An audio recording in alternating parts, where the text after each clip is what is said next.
something I'll give Star Wars canon as opposed to the reboots is with once you kind of get away from the original three movies where it's pretty much Rebels good, Empire bad.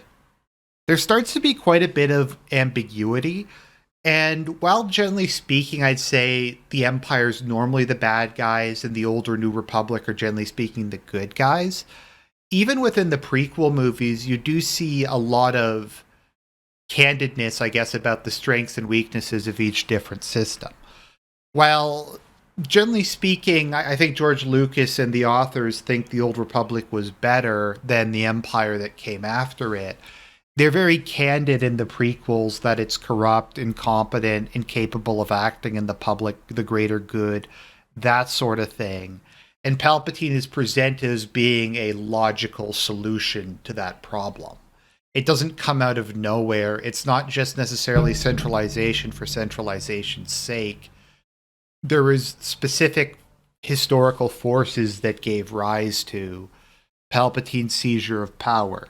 I mean, a lot of that it was manipulated by Palpatine and by the Sith prior to that, but there's reasons for it. And you also see this once the Empire starts to kind of fall apart and you have the New Republic. Well, on one hand, it does function better because as the member states are there willingly, they don't have to militarily occupy all of them. That was one of the issues with the Empire is they basically had to militarily occupy most of the galaxy because there wasn't popular sovereignty, really. The reliability and the loyalty of the various member states wasn't really a given. I guess kind of an example would be maybe when Japan was invading China, all the land they took over, even Manchuria itself, basically had to be on constant military occupation to prevent it from going back to the Republic of China. No one there liked the Japanese or really had any loyalty to them, aside maybe from the people who benefited from their rule. But like when America was formed and the various sovereign states agreed to form a whole, America, at least until the Civil War, didn't have to militarily occupy the various states. They didn't even really have a standing army at all. So that was kind of an advantage that the New Republic had. And you also saw just a lot of the totalitarianism and the excessive centralization kind of fade away. But they're also very candid about all the problems the New Republic had. That the lack of that really strong centralization meant it was very difficult to raise the taxes and muster the resources to continually have a war economy and to continue to fight a total war. The Empire more or less had a war economy, and most of the galactic resources were mobilized towards building military spending during Palpatine's rule. And once you kind of have a return to a more, I guess, kind of democratic form of government, a lot of that had to be shifted back into consumer goods and to try to improve the standards of living. The New Republic also had the unenviable task of trying to clean up the mess left by the Imperial Civil War. So why am I talking about this? Because the point I'm trying to make is in Star Wars canon, they were willing to be a bit more fair about these things to kind of show the strengths and weaknesses of the different systems. And the Fell Empire is a really interesting example of that. You can kind of see it as the end of a Hegelian dialectic, if you will, where it kind of represents a new synthesis between the New Republic and the Empire. It's kind of the version of Palpatine's Empire that you can support with a clear conscience and kind of represents the best aspects of what the New Order was trying to achieve. I think also it's kind of serves as a vindication of Pelion and the direction he tried to take the Empire in, because it was more or less his influence in the Empire that he built that would eventually turn into the Fell Empire and would become the dominant galactic power again. And I always kind of like the irony of he succeeded where his mentor failed. He succeeded in building, reunifying the Empire and getting it to a point where it would eventually recapture most of the galaxy, whereas Thrawn was unable to do it. I just always found that kind of poetic. And he even says this because when the Bastion Accords were signed, He remarked that what was important was to preserve the New Order and to preserve some remnant of the Empire as the New Order. So when the Republic, if and when the Republic collapsed, they would be there and they would be able to reemerge and provide a beacon of stability to the galaxy. And that's more or less what the Fell Empire was. It was kind of, I think above all, you can say it was a very, very pragmatic state in which stability, function, and general utilitarianism were kind of the guiding philosophy, which is not a bad thing at all for a government. So let's talk about the origins. So as I said, it grew out of the remnants of the Empire, aka the Imperial Remnant or Pelian's Empire as it was known. I'm not super familiar with the New Jedi Order era and the Second Galactic Civil War, but from my understanding, the Council of Moff sided with Darth Caedus, and in the aftermath of the Second Galactic Civil War, Luke gave them an ultimatum. Either the Council of Moffs could elect a leader, or they could hold a free election to choose a new leader for the Empire, or they were all going to be put on trial for war crimes and probably executed. I think that's what happened. It's not really important. The point is the Imperial Remnant had an election to pick who was going to be the next head of state. And there was kind of some interesting 4E chess stuff going on there, because there was three candidates, Dala, Jagged Fell, and Pelian's son. And Jagged Fell basically, like, Pelian's son was only running to split the military vote, because the civilians were mostly going to vote for Jagged Fell, but Fell was worried that Dala would get the entirety of the military vote and enough of the civilian vote that she might be able to streak out a victory. So he basically told his like friend to run to split the vote, and he did some shenanigans where he like exposed Dala like in one of her many corruption scandals, and then he resigned and endorsed Pelian's son. So he won election. And at some point in time, Pelian's son stepped down and Jagged Fell became head of the Imperial Remnant. Now we kind of have this massive hole of about 100 years. Because the Imperial election, I believe, was held in 44 after the Battle of Yavin, and the Legacy era takes place around 127 after the Battle of Yavin.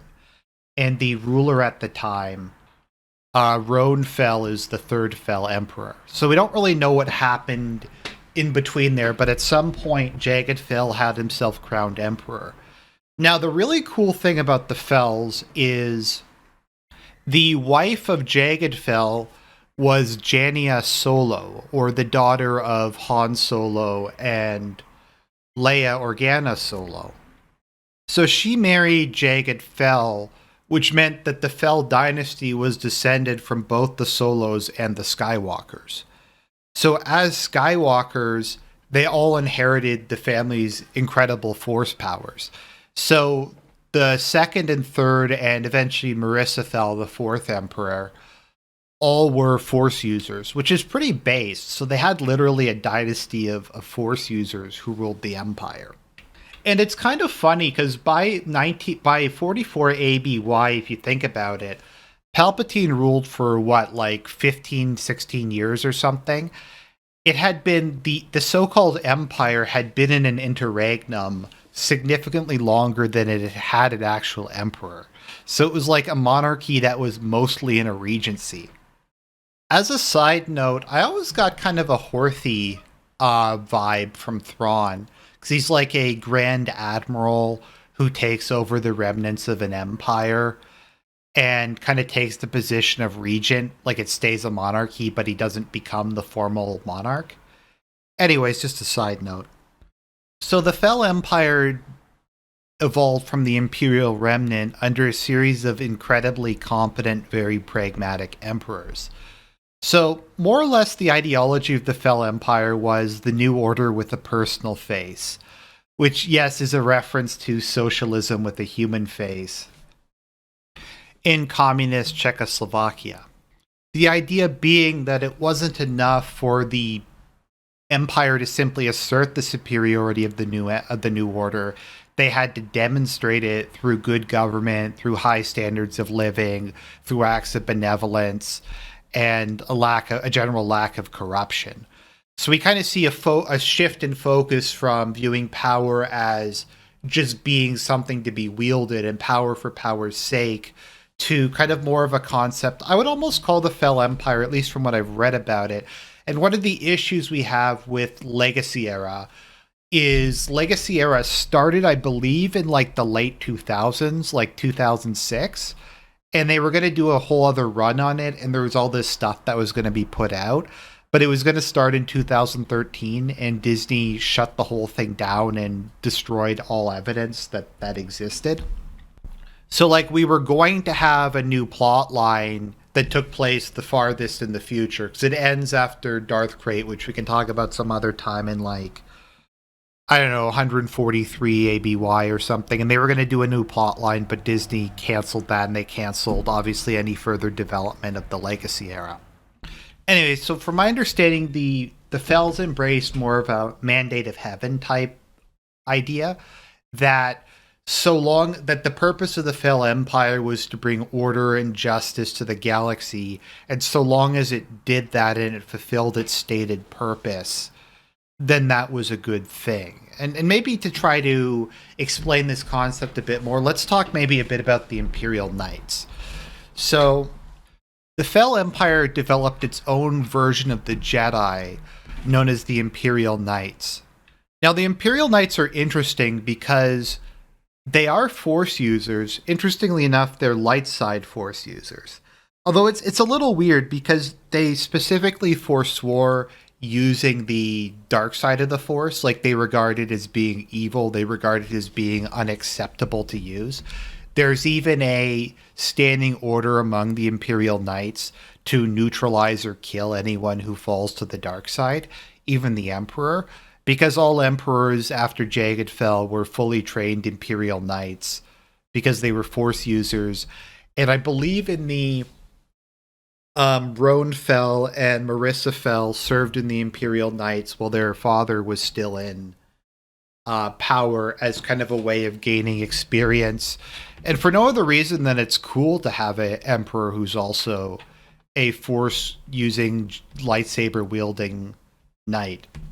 But yeah, so the Imperial Knights were lightsiders, although they kind of just viewed the Force as more of a tool than the Jedi did.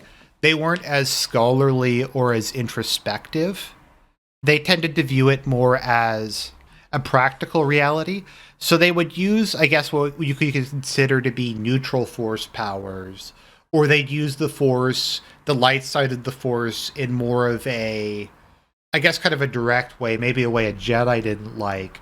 But they held similar morals with regards to using it for personal gain, for cruelty, for exploiting those weaker than yourselves. They did have a code of selflessness. They just existed as a military order in service to the Fell Emperor.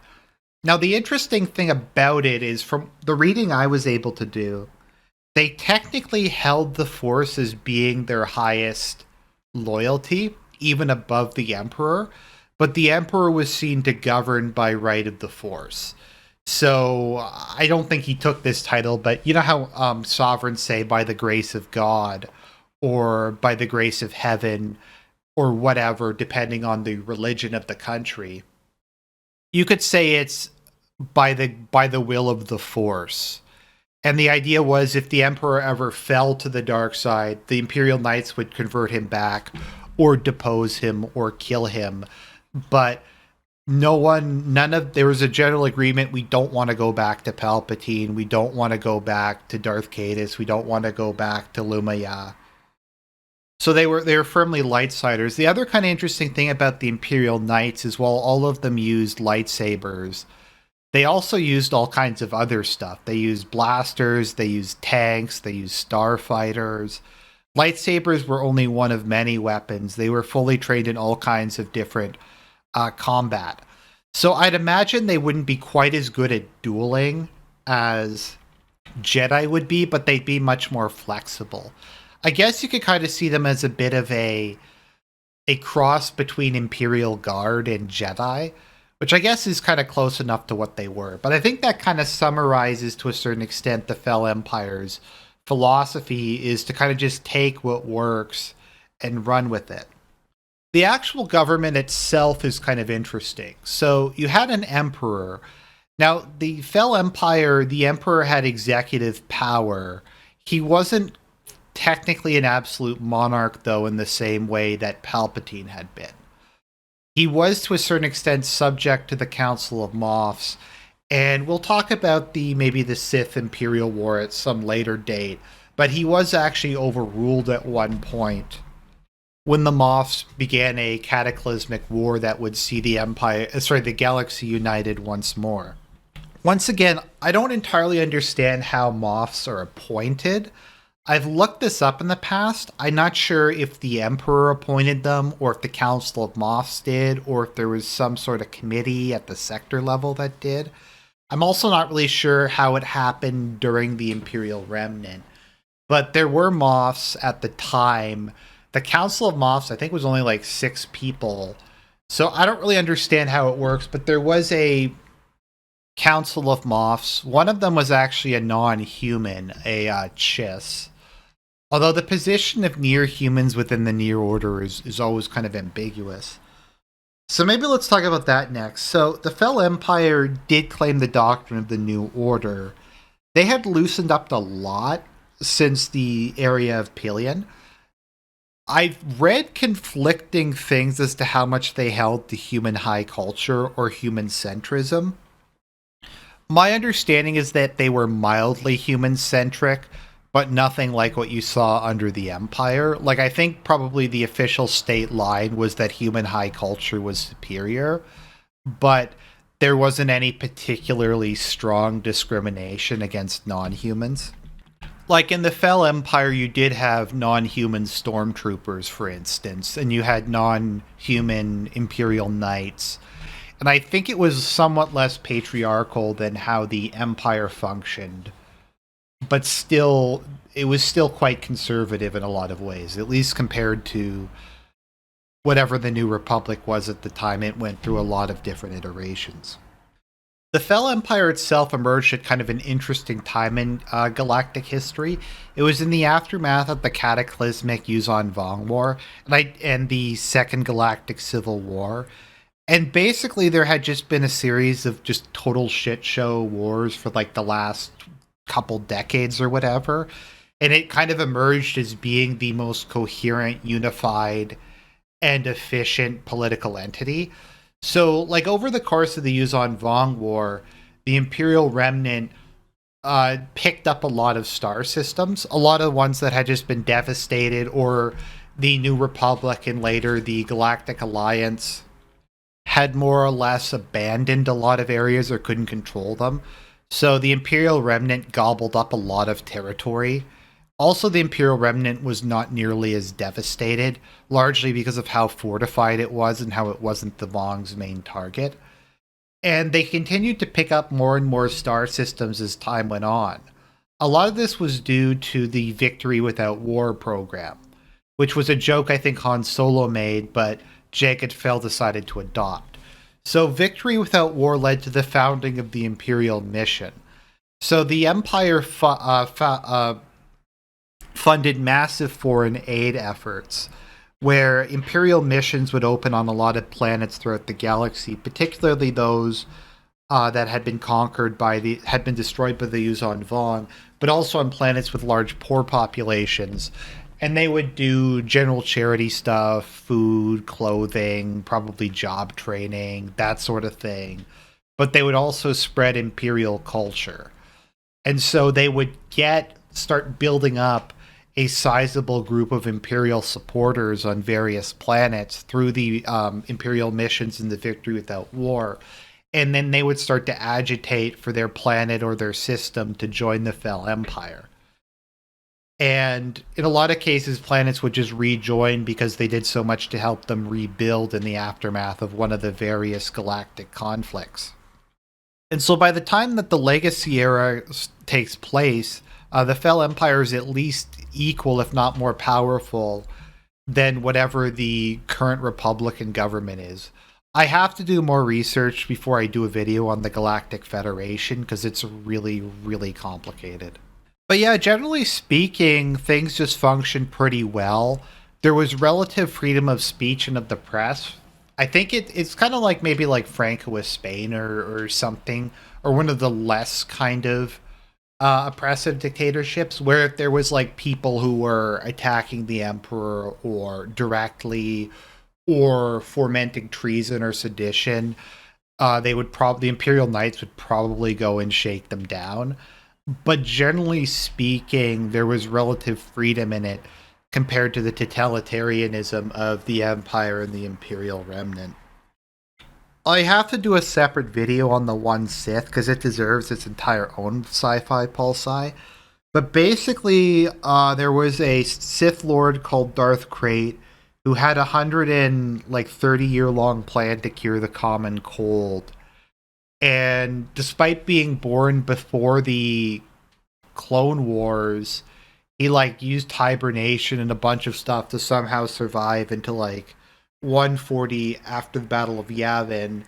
So he fomented a war between the Galactic Alliance and the Fel Empire, and his one Sith Order aided the Empire, and the Fel Empire defeated the Galactic Alliance pretty easily and reunified the galaxy under Imperial rule. Like 2 days after that, he launched a coup and took the Imperial throne at Coruscant, although Roan Fel had used a body double and he was hiding out at Bastion. And then you had the Second Imperial Civil War. Where we leave off at, in terms of this is the very end of Star Wars continuity, like right before the reboot, is Roan Fel dies during the Civil War, and so you have a triumvirate who takes over running the galaxy of Marissa Fel, I think that's how you pronounce her name, the head of the Jedi and the head of the Galactic Alliance, which is the successor to the Republic, sort of, I think. So as of the end of canon, the Fel Empire is still alive and going strong.